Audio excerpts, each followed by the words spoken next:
called Bless, a farmer by profession, and in this video I'll be sharing my experience and life story with you as a farmer, how I became one. By the way, if you're interested in farming, or you love farming, or you're a farmer, or you love the job that farmers do, and you enjoy farming content like mine, please do subscribe to my channel and hit the notification bell as well. That said, let's get into today's video, which is about my story as a farmer and experience. I think this whole experience thing will not be complete unless we are discussing about this in the farm. So we are gonna head into my farm.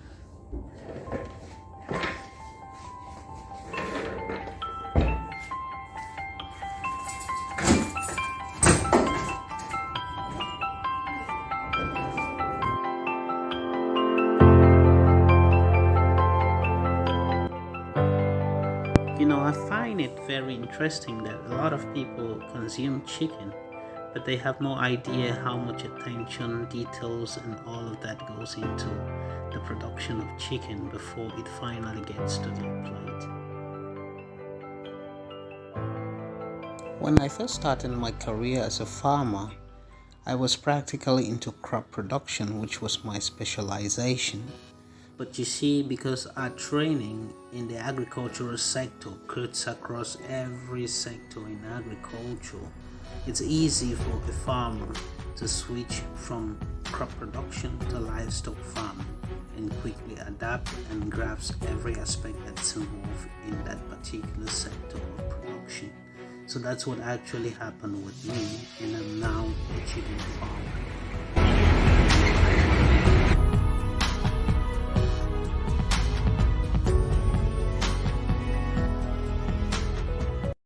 You see, like I mentioned before, that a lot of people have no idea how much energy, work goes into all of this.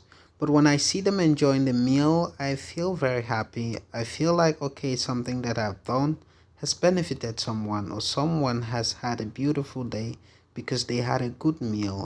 My journey as a farmer started somewhere in 1992 when my father met my mother and they decided that they were gonna have a kid. So in 93 I was born, and I believe that when I was born, if someone had told my parents at that young age that this young child will become a farmer, there would have probably been a fight, because farming back then was seen as something that is for the poor, something that nobody wanted to go into. Everybody was looking into having what was known as a white collar job, go to school, sit in an office, something like that. Nobody wanted to be associated with this kind of work, farming, planting crops and raising some bloody chickens or becoming some farmer. Perception that they had towards farming was the biggest problem, because if they had actually looked at it the way I look at it, that if I'm raising 70,000 chickens, I am providing food for about 20,000 people or more, and this should actually make you feel happy and fulfilled doing something like that, knowing that you're doing something that's benefiting somebody in the society or benefiting others, that you're rendering a service. So if they had looked at it this way, I believe it would have been a lot more something noble, not looked down upon.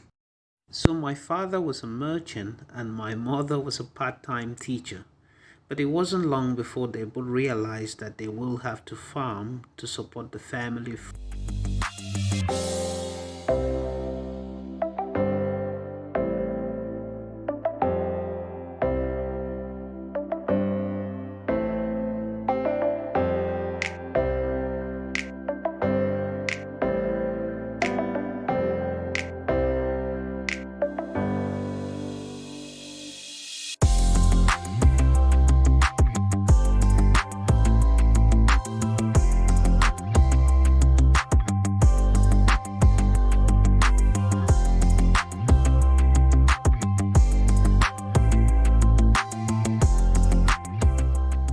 So by the time I was 11, my father had decided that he will go into commercial farming. He started with a small cocoa farm. Somewhere along the line, we were hit really hard by tragedy. We lost our dad, and my mom was a widow at the age of 35. You can imagine how much pressure that was on her. She had 5 kids to raise. She had no job. I was the oldest kid, 13 years then. It was really hard on my mom. She quickly figured out that she needed to find a full-time job and to scale up the farming that our father had started. So, long story short, she succeeded with both, and we are really proud of her. She was able to succeed with both. So that was how she managed to see us through school for at least the first 3 years after our father passed. So we were doing all right, and each time I wasn't at school, say on vacation, I will come back home to assist her at the farm as well.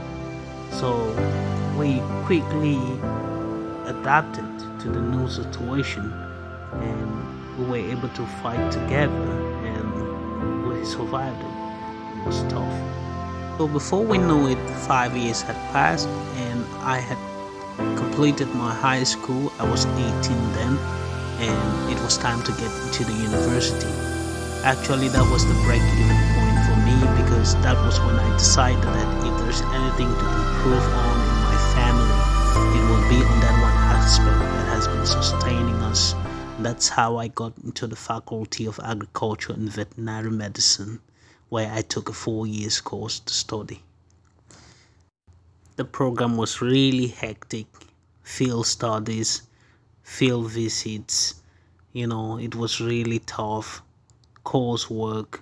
But looking back, I don't regret anything. I think it was worth it when I look how far I've come, what I've been through, and where I am now, and the things that I'm doing, I'm passionate about. I think it was worth all of it. Every bit of the stress, the courses, the extra credits, and everything. It's also helped me to learn a lot as a farmer, because as a farmer you've got to have patience.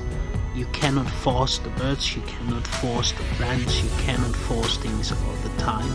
You have to be patient, and the practice of this patience started way back in school, because once you got into the faculty, you realize that you'll be spending an extra year from every other student. You have to do 4 years, and at the same time you have to be patient with things, because raising animals or livestock and planting crops and growing them takes time. So you needed patience to be able to achieve any of those. That was one of the first criteria. The second criteria was weather was not a factor. If you needed to prepare a field, you're gonna prepare it. Whatever you needed to do, you will do it. So weather was not a factor as well. So all of this factored into the training has made me a better person, and I think I'm grateful that I went through all of that.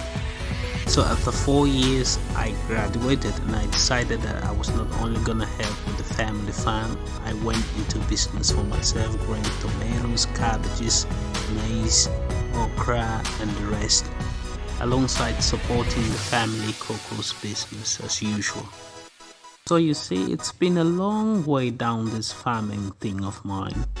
But I do believe that we have a generation of farmers to encourage, we have another generation of farmers to build, and we have the future generation of farmers to inspire, which is why I decided to share my story as a farmer. So you see, all the experience in this farming thing of mine has been built over time. So I encourage you to learn through the process. It's obvious that you're gonna make some mistakes. Everyone does make some degree of mistakes, but the beautiful part about all of this is that we learn through the mistakes and we become better off. So don't give up, go in, start, and learn through the process. I encourage you to start, and I guarantee you that if you don't quit, you're gonna be successful.